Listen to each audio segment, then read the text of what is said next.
Hi Radha, എന്തൊക്കെയുണ്ട് വിശേഷങ്ങൾ? എവിടെയായിരുന്നു ഇത്രയും നാൾ? നിന്നെ കണ്ടിട്ട് ഒരുപാട് നാളായല്ലോ. ഓ, രാജു ആയിരുന്നോ? ഞാൻ പഠിപ്പിന്റെ ലോകത്തായിരുന്നു മോനെ. ഈ ഓർഗാനിക് സംയുക്തങ്ങളും അതിന്റെ രാസപ്രവർത്തനങ്ങളും ഒരു രക്ഷയുമില്ല. തല പെരുത്തു. ഓഹോ, അപ്പോൾ കെമിസ്ട്രി തലയിൽ കേറിയിരിക്കുകയാണല്ലേ. എനിക്ക് ഈ കെമിസ്ട്രി എന്ന് കേൾക്കുമ്പോൾ തന്നെ ഒരു വിറയലാണ്, പ്രത്യേകിച്ച് ഈ കാർബണിക രസതന്ത്രം. അയ്യോ, അങ്ങനെ പറയല്ലേ രാജു. കാർബണിക രസതന്ത്രം അത്ര ബോറനൊന്നുമല്ല.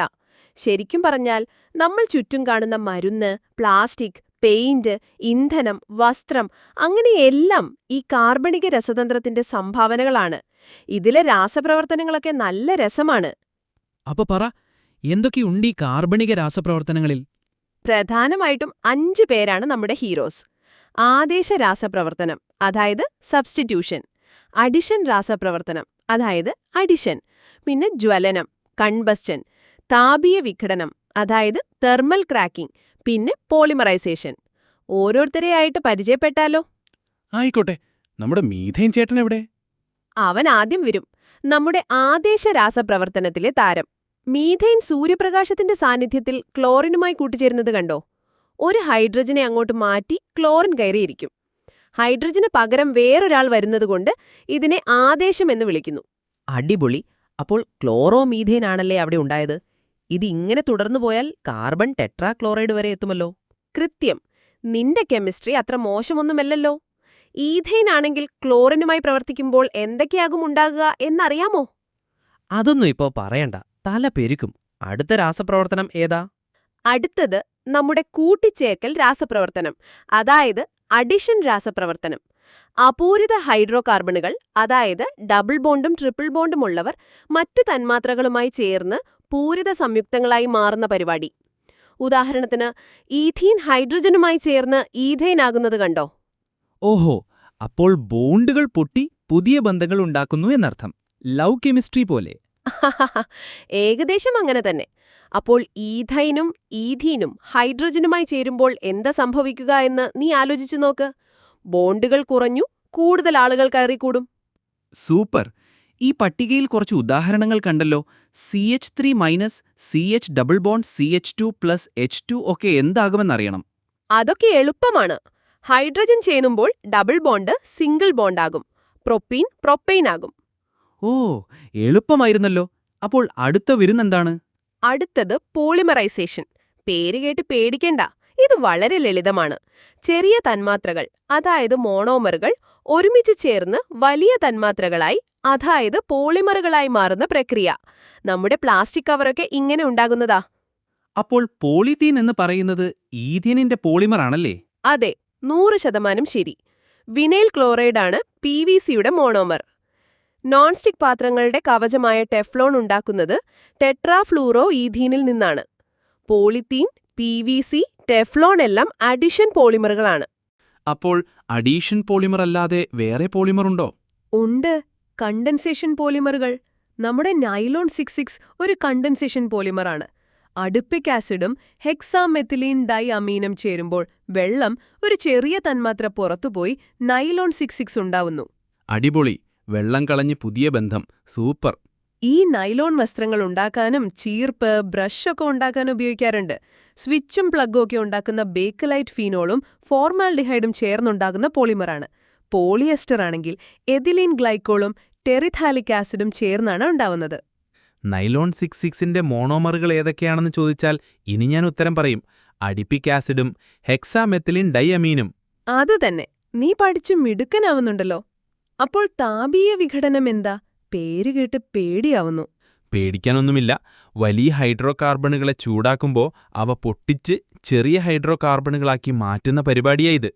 പ്രൊപ്പേൻ ചൂടാക്കുമ്പോൾ മീഥേനും ഈഥീനും ഉണ്ടാകുന്നത് കണ്ടോ? ഓഹോ, അപ്പോൾ വലിയ പാചകക്കാരൻ ചെറിയ പാചകക്കാരനായി മാറുന്നതുപോലെ. കൃത്യം. പ്ലാസ്റ്റിക് മാലിന്യങ്ങളെ താപീയ വിഘടനം നടത്തി ലഘുവായ തന്മാത്രകളാക്കി മാറ്റാൻ കഴിയും. ഇത് മലിനീകരണം കുറയ്ക്കാൻ സഹായിക്കും. ഇനി എന്താ ഉള്ളത്? ജ്വലനം. ഇതെളുപ്പമാണ്. ഹൈഡ്രോ കാർബണുകൾ ഓക്സിജനുമായി പ്രവർത്തിച്ച് കത്തുമ്പോൾ കാർബൺ ഡയോക്സൈഡും വെള്ളവും താപവും പ്രകാശവും ഉണ്ടാകുന്നതാണ് ജ്വലനം. നമ്മുടെ മീഥേൻ കത്തുമ്പോൾ CO2-ഉം H2O-വും താപവും പ്രകാശവും കിട്ടും.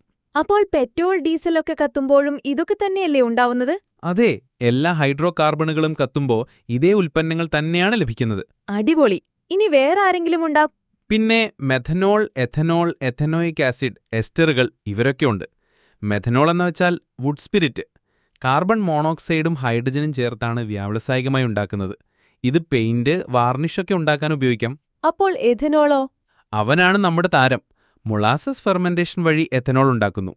കരിമ്പിൻ ജ്യൂസിൽ നിന്ന് പഞ്ചസാര ഉണ്ടാക്കുമ്പോൾ കിട്ടുന്ന കൊഴുത്ത ലായനിയാണ് മൊളാസിസ്.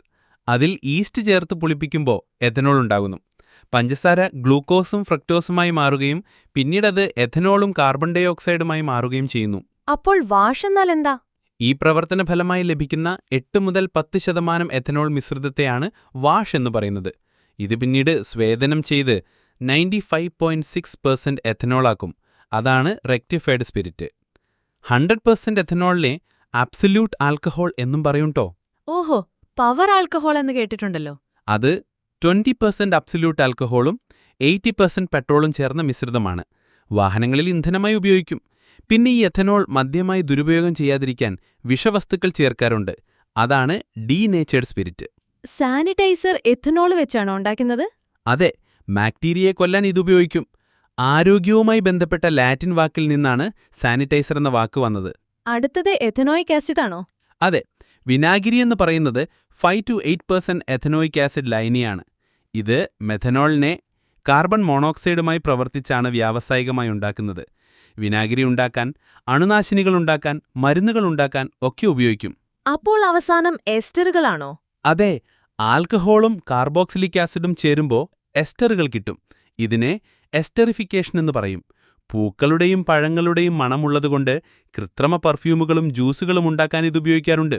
ഓറഞ്ചിന്റെ മണമുള്ള എസ്റ്റർ ഏതാ? ഒക്ടെയിൽ എഥനോയേറ്റ്. പൈനാപ്പിളിന്റെ മണമുള്ളത് ഈഥെയിൽ ബ്യൂട്ടനോയേറ്റ്. അപ്പോൾ മിഥൈൽ സാലിസിലേറ്റ് എന്ന് കേട്ടിട്ടുണ്ടല്ലോ. അത് പേശീവേദനയും സന്ധിവേദനയുമൊക്കെ മാറ്റാൻ ഉപയോഗിക്കുന്ന വേദനസംഹാരിയാണ്. വിന്റർ ഗ്രീൻ ഓയിൽ എന്നും ഇതിനെ വിളിക്കാറുണ്ട്. ശൈത്യകാലത്ത് വളരുന്ന ചില സസ്യങ്ങളിൽ നിന്ന് വേർതിരിച്ചെടുത്തതുകൊണ്ടാണ് ആ പേര് വന്നത്.